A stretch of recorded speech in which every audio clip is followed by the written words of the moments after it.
আসসালামু আলাইকুম। আপনার উপর শান্তি বর্ষিত হোক। প্রিয় সত্যান্বেষী, খতমে জামালির সত্য ও সুন্দরের ভুবনে স্বাগতম। আসলে জীবনকে সুন্দর করার জন্য প্রয়োজন কোরআনের জ্ঞান। আল্লাহ নিজেই বলেছেন, আমি কোরআনকে খুব সহজ করে দিয়েছি যাতে করে তোমরা এর শিক্ষা মনে রাখতে পারো। হে মানুষ, তুমি কি এর শিক্ষা হৃদয়ে ধারণ করবে না? সূরা কামারের 17, 22, 32 ও 40 নম্বর আয়াতে 4 বার আল্লাহ এই একই কথা বলেছেন। আসুন আমরা কোরআনের শিক্ষাকে হৃদয়ে ধারণ করার জন্যে পুরোপুরি মনোনিবেশ করি। আর এ প্রয়াসে আমি শহীদ আল বুখারী মহাজাতক আপনার সাথে রয়েছি। হালকাভাবে চোখ বন্ধ করুন, নাক দিয়ে লম্বা দম নিন, ধীরে ধীরে মুখ দিয়ে দম ছাড়ুন।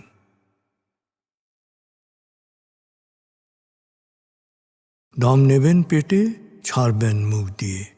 দম নেওয়ার চেয়ে দম ছাড়তে সময় একটু বেশি নিন। এভাবে কয়েকবার দম নিন ও দম ছাড়ুন।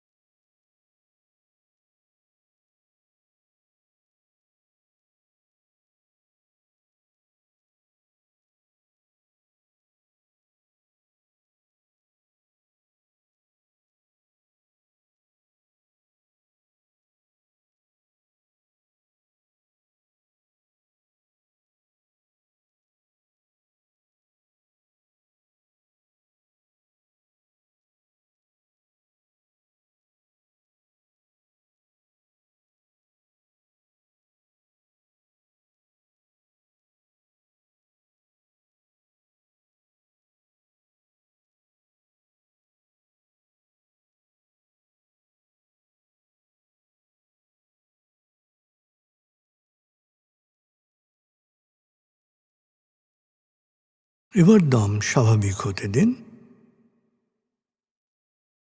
এবার নাক দিয়ে ধীরে ধীরে দম নিন, নাক দিয়ে ধীরে ধীরে দম ছাড়ুন।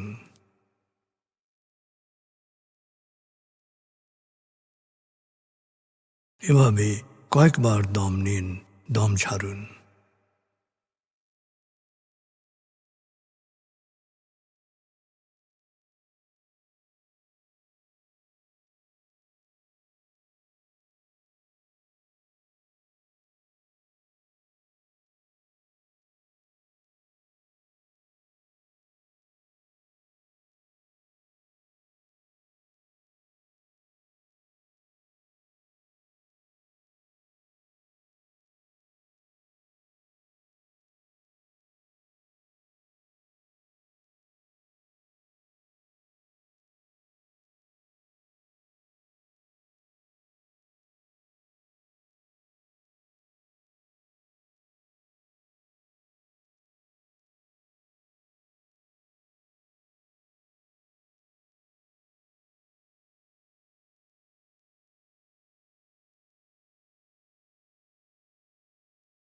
এখন দম স্বাভাবিক হতে দিন। আপনি শুধু দম খেয়াল করুন।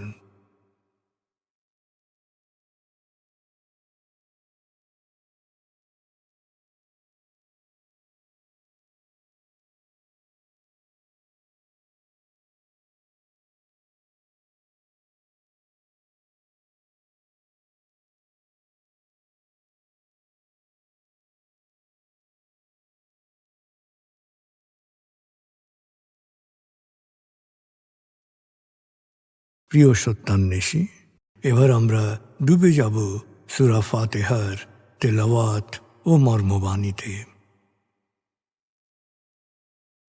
1. সূরা ফাতিহা। أعوذ بالله من الشيطان الرجيم.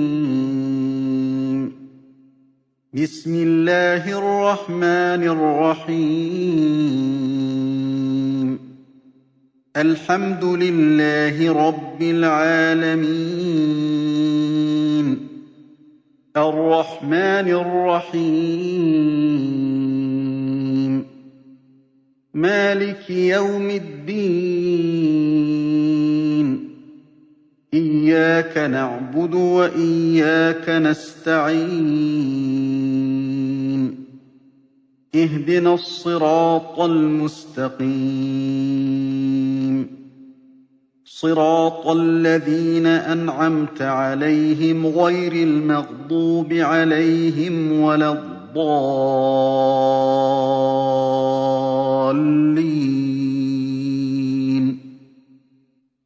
দয়াময় মেহেরবান আল্লাহর নামে। সকল প্রশংসা মহাবিশ্বের প্রতিপালক হে আল্লাহ তোমারই জন্যে। তুমি দয়াময় মেহেরবান কর্মফল দিবসের মালিক। আমরা শুধু তোমারই ইবাদত করি, শুধু তোমারই সাহায্য চাই। প্রভু হে, সাফল্যের সরল পথে তোমার প্রিয়জনদের পথে আমাদের পরিচালিত করো। প্রভু হে, বিভ্রান্ত অভিশপ্তদের অন্ধকার পথ থেকে তুমি আমাদের রক্ষা করো।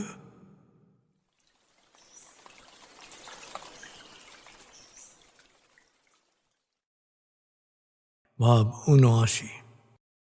প্রিয় সত্যান্বেষী, ভাব ৭৮-এর আয়াতগুচ্ছে আমরা শুনেছি ইব্রাহিম আলাইহি ওয়াসাল্লামের সত্যজ্ঞান লাভ সম্পর্কে।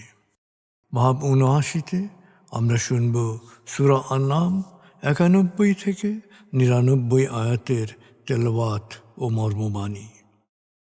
এই আয়াতগুচ্ছে মূলত আল্লাহর মহিমার নিদর্শন বা সৃষ্টি রহস্য সম্পর্কে আলোকপাত করা হয়েছে। ৬ সূরা আন-নাম।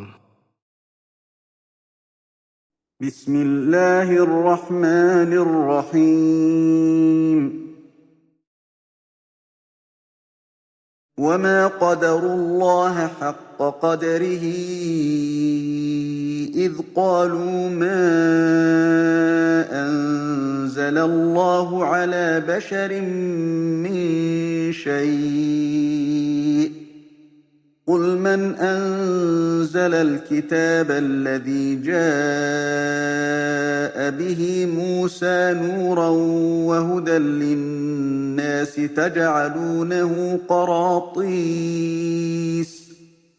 تجعلونه قراطيس تبدونها وتخفون كثيرا وعلمتم ما لم تعلموا أنتم ولا آباؤكم قل الله ثم ذرهم في خوضهم يلعبون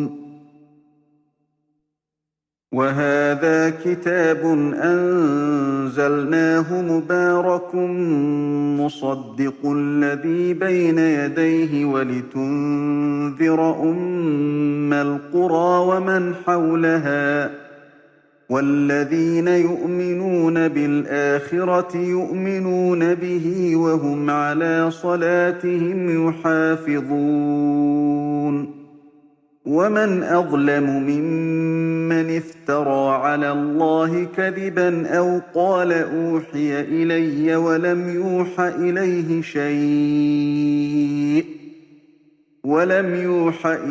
شيء ومن قال سأنزل مثل ما أنزل الله ولو ترى إذ الظالمون في غمرات الموت والملائكة باسطوا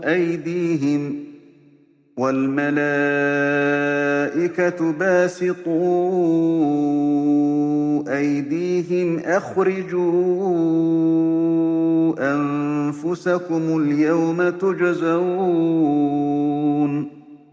اليوم تجزون عذاب الهون بما كنتم تقولون على الله غير الحق وكنتم عن آياته تستكبرون ولقد جئتمونا فرادا كما خلقناكم أول مرة وتركتم ما خولناكم وراء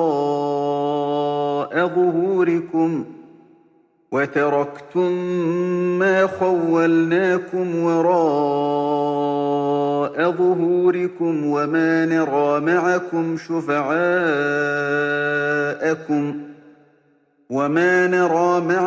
شفعاءكم الذين زعمتم أنهم فيكم شركاء لقد تقطع بينكم وضل عنكم ما كنتم تزعمون إن الله فالق الحب والنوى يخرج الحي من الميت ومخرج الميت من الحي ذلكم الله فأنى تؤفكون فالق الإصباح وجعل الليل سكنا والشمس والقمر حسبانا ذلك تقدير العزيز العليم وهو الذي جعل لكم النجوم لتهتدوا بها في ظلمات البر والبحر قد فصلنا الآيات لقوم يعلمون وهو الذي أنشأكم من نفس واحدة فمستقر ومستودع قد فصلنا الآيات لقوم يفقهون وهو الذي أنزل من السماء ماء فأخرجنا به نبات كل شيء فأخرجنا منه خضرا نخرج منه حبا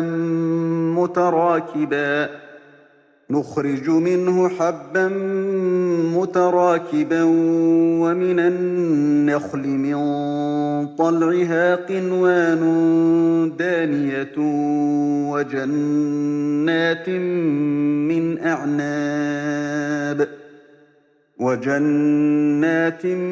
من أعناب والزيتون والرمان مشتبها وغير متشابه انظروا إلى ثمره إذا أثمر وينعه إن في ذلكم لآيات لقوم يؤمنون দয়াময় মেহেরবান আল্লাহর নামে। আল্লাহর যথার্থ মহিমা উপলব্ধি করতে ব্যর্থ হওয়ার কারণে ওরা বলে, আল্লাহ মানুষের উপর কিছুই নাজিল করেননি। হে নবী, ওদের জিজ্ঞেস করো, মুসার কিতাব কে নাজিল করেছিল? মুসার কিতাব ছিল মানুষের জন্য আলোকবর্তিকা ও পথ নির্দেশ, যা তোমরা লিপিবদ্ধ করেছ, যার কিছু অংশ তোমরা প্রকাশ করো আর অধিকাংশই রাখো গোপন। আর সে কিতাবের মাধ্যমে তোমাদের যে শিক্ষা দেয়া হয়েছে তা না তোমাদের জানা ছিল, না তোমাদের বাপ দাদারা তা জানত। জবাবে ওদের বলো, আল্লাহ তা নাজিল করেছিলেন। এরপর ওদের ছেড়ে দাও, ওরা মত্ত থাকুক ওদের অর্থহীন যুক্তিতর্কের নিষ্ফল খেলায়। হে নবী, আমি এই কল্যাণময় কিতাব নাজিল করেছি যা অতীতের সকল কিতাবের সত্যায়ক। এই কিতাবের আলোয় তুমি মক্কা ও এর চারপাশের মানুষকে সচেতন করে তোলো। যারা আখিরাতে বিশ্বাস করে তারা অবশ্যই এই কিতাবে বিশ্বাস করে এবং নামাজে নিরবচ্ছিন্নতা ধারাবাহিকতা বজায় রাখে। সবচেয়ে বড় জালেম হচ্ছে সেই ব্যক্তি যে আল্লাহ সম্পর্কে বানিয়ে মিথ্যা বলে বা ওহী নাজিল হওয়ার মিথ্যা দাবি করে বা বলে যে আল্লাহ যা নাজিল করেছেন আমিও তেমনি কিছু নাজিল করব। হায়, তুমি যদি এ জালেমদের অন্তিম অবস্থা দেখতে পেতে, তা কত না মর্মান্তিক। মৃত্যু যন্ত্রণায় যখন তারা কাতরাবে, তখন ফেরেশতারা ওদের বলবে, তোমাদের প্রাণ বের করে। তোমরা আল্লাহ সম্পর্কে মিথ্যা বলতে আর ঔদ্ধত্যের সাথে আল্লাহর বাণীকে মেনে নিতে অস্বীকার করতে। এখন ভোগ করো অবমাননাকর শাস্তি। মহাবিচার দিবসে আল্লাহ বলবেন, তোমাদের যেমন একা পৃথিবীতে পাঠিয়েছিলাম, তেমনি একাকী আমার কাছে ফেরত এসেছ। তোমাদের জীবদ্দশায় যা কিছু জীবন উপকরণ, অর্থবিত্ত, নামধাম, ক্ষমতা, কর্তৃত্ব দিয়েছিলাম, সব পেছনে ফেলে রেখে এসেছ। তোমাদের মঙ্গলামঙ্গলের ব্যাপারে আল্লাহর শরীক হিসেবে যে উপাস্যদের ভাবতে, সেই সুপারিশকারীরাই বা আজ কোথায়? তোমাদের পারস্পরিক সম্পর্ক ছিন্ন হয়ে গেছে। তোমাদের সকল বিভ্রান্তিকর ধারণাও উধাও হয়ে গেছে। নিশ্চয়ই আল্লাহ শস্য দানা ও বীজকে অঙ্কুরিত করেন, নিষ্প্রাণ থেকে প্রাণের উন্মেষ ঘটান, আবার দুরন্ত প্রাণকে করেন প্রাণহীন। এই সর্বময় কর্তৃত্ব তো শুধু আল্লাহর। তারপরও কত বিকৃত ভ্রান্ত চিন্তা করে তোমাদের মন। রাতের আবরণ সরিয়ে তিনি প্রভাতের উন্মেষ ঘটান। বিশ্রামের জন্যে তিনি রাতকে ঢেকে দেন আধারে। গণনার জন্যে তিনি সূর্য ও চন্দ্র সৃষ্টি করেছেন। মহাপরাক্রমশালী সর্বজ্ঞের জ্ঞান দ্বারা এসব কিছুই সুবিন্যস্ত। তিনি নক্ষত্ররাজি সৃষ্টি করেছেন, যাতে তোমরা জলে স্থলে অন্ধকারে পথের দিশা পাও। জ্ঞান অন্বেষণকারীদের জন্যে আমি আমার নিদর্শনসমূহ সুস্পষ্টভাবেই বর্ণনা করছি। তিনি এক ব্যক্তি থেকে তোমাদের সৃষ্টি করেছেন। তোমাদের প্রত্যেকের জন্যে রয়েছে অস্থায়ী ও স্থায়ী আবাস। জ্ঞান অন্বেষণকারীদের জন্যেই আমি এত সুস্পষ্টভাবে সত্যের বয়ান করছি। তিনি আকাশ থেকে পানি বর্ষণ করেন, আর সে পানি অঙ্কুরোদ্গম ঘটায় সকল প্রকার বীজ ও শস্য দানার। সবুজ পত্র পল্লবে আস্তে আস্তে বড় হতে থাকে চারা। চারা বড় হতে হতে ভরে ওঠে ঘন সন্নিবিষ্ট শস্য দানা আর বীজে। আর তিনি খেজুর গাছের মাথি থেকে ঝুলন্ত কাঁদি বের করেন, যা পরিপক্ক হয়ে নুয়ে পড়ে। তিনি বিকশিত করেছেন আঙুর, জয়তুন ও আনারের বাগান। ফলগুলোর বৈশিষ্ট্যের দিকে তাকাও। কোনোটা একে অপরের মতো, আবার কোনোটার একেবারেই ভিন্ন রূপ। যখন ফল ধরে আর যখন ফল পাকে, তখন এর প্রতি গভীরভাবে তাকাও। বিশ্বাসীদের জন্যে এর মধ্যেই রয়েছে আল্লাহর মহিমার নিদর্শন।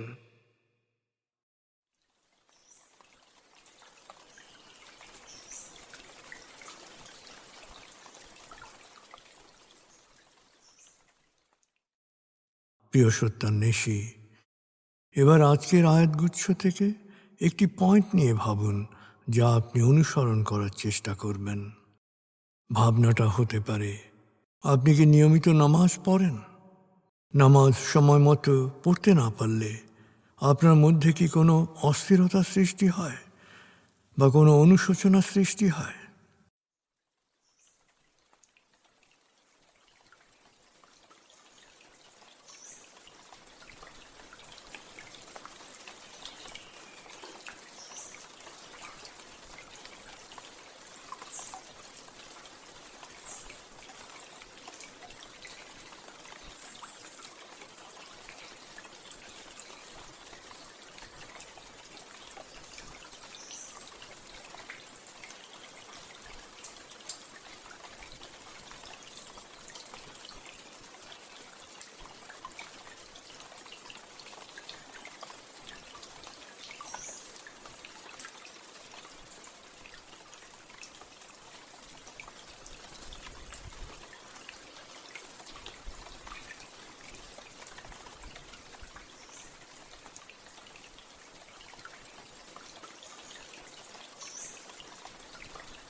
প্রিয় সত্যান্বেষী, কোরআনের মূল শিক্ষা শুকরিয়া ও দোয়া।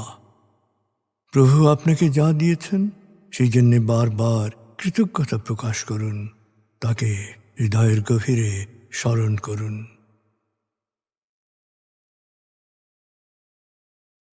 আল্লাহ আল্লাহ আল্লাহ আল্লাহ আল্লাহ আল্লাহ আল্লাহ আল্লাহ আল্লাহ আল্লাহ আল্লাহ।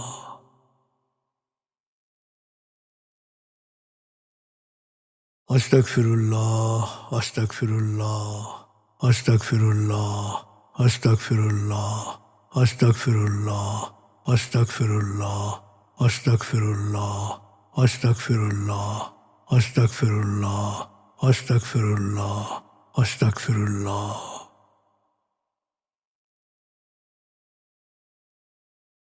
আসুন প্রার্থনায় ডুবে যাই। হে আমাদের প্রতিপালক, আমাদের ইহকাল ও পরকালের কল্যাণ দান করো। আগুনের শাস্তি থেকে তুমি আমাদের রক্ষা করো। হে আল্লাহ, পানাহ দাও ভয় ভীতি আতঙ্ক থেকে, অশান্তির আগুন থেকে, অস্থিরতা হতাশা পেরেশানি থেকে, দুঃখ কষ্ট থেকে, ঋণ ও কুফরি থেকে, অভাব আসক্তি ও নেতিবাচকতা থেকে।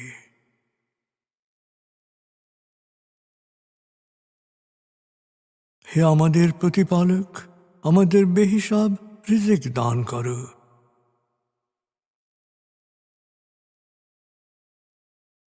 হে নিরাময়কারী, আমাকে পরিপূর্ণ নিরাময় ও সুস্বাস্থ্য দান করো। প্রভু হে, আমার মা বাবা অভিভাবক শৈশবে যে মমতায় আমায় লালন করেছেন, তুমিও তাদের উপর সেরূপ করুণা বর্ষণ করো। হে আমাদের প্রতিপালক, আমার পরিবারকে প্রাজ্ঞ সুখী ও সমৃদ্ধশালী পরিবারে রূপান্তরিত করো।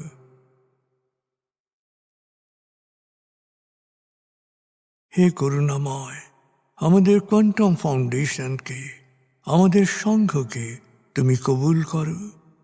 সংঘের প্রতিটি কাজে প্রবৃদ্ধি দান করো। সংঘের সবার উপর তোমার রহমত ও করুণা বর্ষণ করো।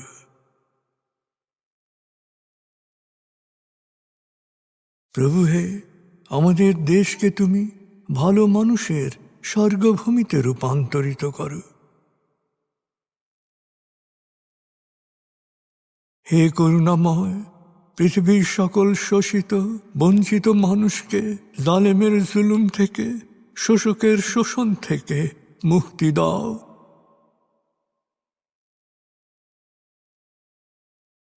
প্রভু হে, ভালো ভাবা, ভালো বলা, ভালো করা ও ভালো থাকার অফুরন্ত শক্তি আমাকে দাও। আমি যেন সব সময় নিজের ও অন্যের যত্ন নিতে পারি। প্রভু হে, আমাকে বিশ্বাসী সৎকর্মশীল সংঘবদ্ধ মানুষ হিসেবে মৃত্যু দান করো।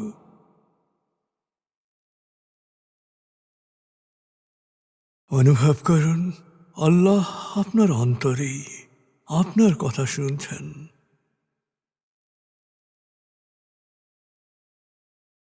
আল্লাহ আল্লাহ আল্লাহ আল্লাহ আল্লাহ বলতে বলতে মনের সকল আকুতি তাঁর কাছে পেশ করুন।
এবার মনে মনে বলুন, দয়াময় তুমি মহান, সর্বশক্তিমান, আমি তোমারই দাস, আমি তোমাতেই সমর্পিত। দয়াময় তুমি মহান, সর্বশক্তিমান, আমি তোমারই দাস, আমি তোমাতেই সমর্পিত। দয়াময় তুমি মহান, সর্বশক্তিমান, আমি তোমারই দাস, আমি তোমাতেই সমর্পিত।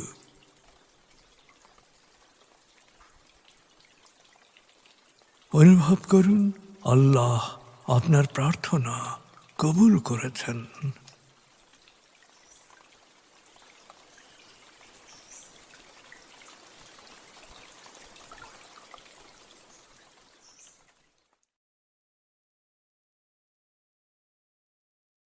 এবার লম্বা দম নিন, 0 থেকে 7 গণনা করে স্বাভাবিক জাগ্রত অবস্থায় চলে আসুন।